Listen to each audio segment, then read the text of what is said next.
Dada Lekhraj, who was a diamond jeweler, family person, 6 children, very dharmic. He had 12 gurus in his lifetime.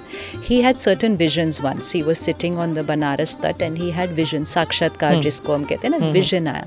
So he had visions of how this world is going through a change. After some time, he had a second vision, and that vision was of a very beautiful world.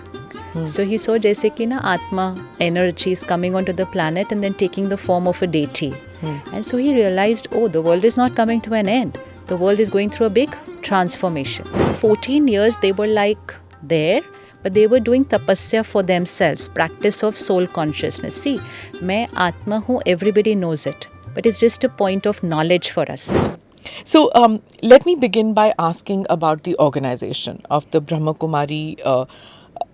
I don't know what to call it. What would you call it? Is it a sect? Is it a cult? What is it? Because there's a lot of information, but at the same time not verified. I mean, I've been into the website, but there's so many people who have their own interpretation of what the Brahma Kumari organization is, and you're present in over 100 countries and almost in every continent.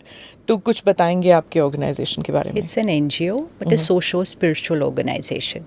And it was started in 1936, that time in Hyderabad, Sindh, which was now part of Pakistan. And from 36 to 50, it was there. And 1950, it shifted to Mount Abu, which is the headquarters even till today.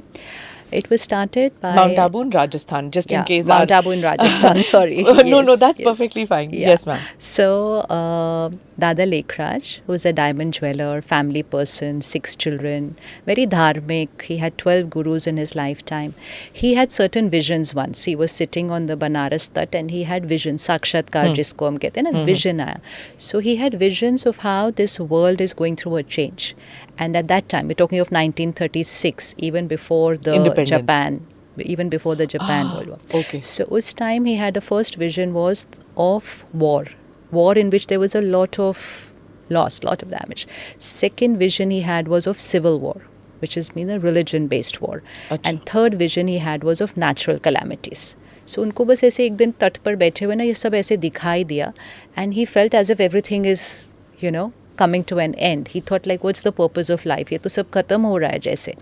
And he was very, very well to do, but then he just wrapped up everything that day. It was like a vairag. As if ये तो सब खत्म हो रहा है. Then why are we working? I need to just work on myself and, introspect.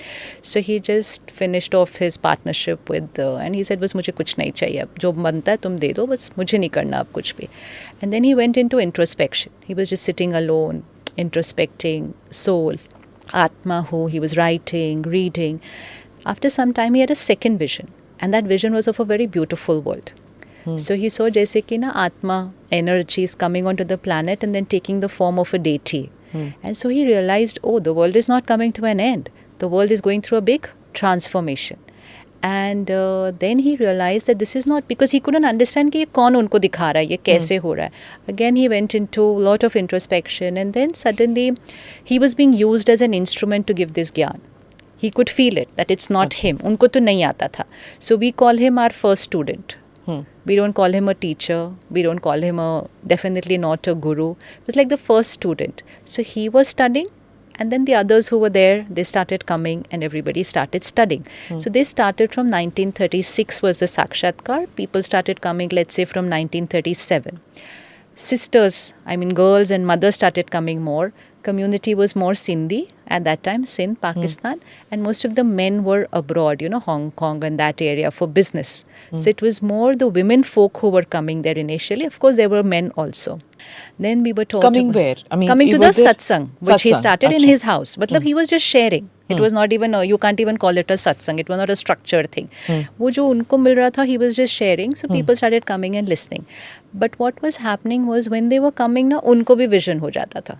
They would also just see either a point of light or they would get a vision of the golden age, the Satyug, without knowing anything about it and without understanding that what is happening. But they would just get a vision and they could feel that energy which was giving them a lot of peace and power. But it was not him. It was not him. So then Paramatma used him as an instrument to give the gyan. They were all studying. One of the principals which they were taught right from the beginning, was that to overcome the vices, Kam, Krodh, Lobh, Moh, Ahankar, 5 vices. So lust, anger, greed, attachment, ego. So the first vice is lust, which is body consciousness. And to create a new world, you have to create soul consciousness, not ego consciousness, not role, body consciousness. So they were taught to overcome lust. Now, this created a big chaos in society, you can understand. Young girls going home and saying, I don't want to get married, or women saying, I don't want to indulge in this sexual activity. So it created a big chaos initially. So there was a lot of opposition, there were court cases, there was attempt to even finish him.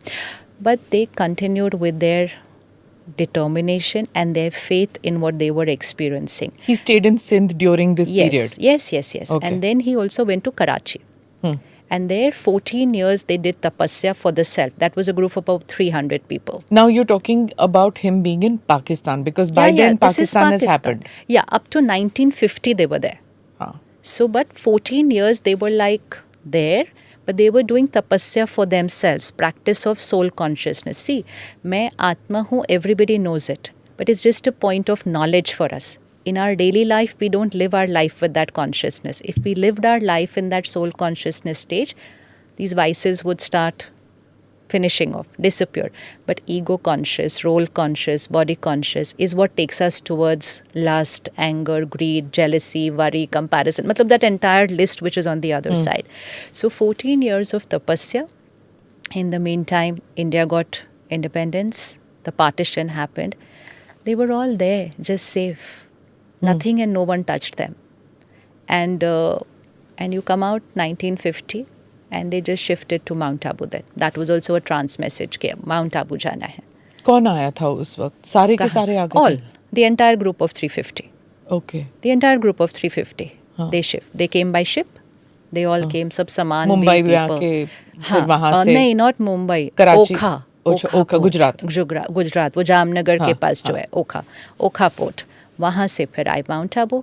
And since then, Mount Abu is the headquarters of the organization.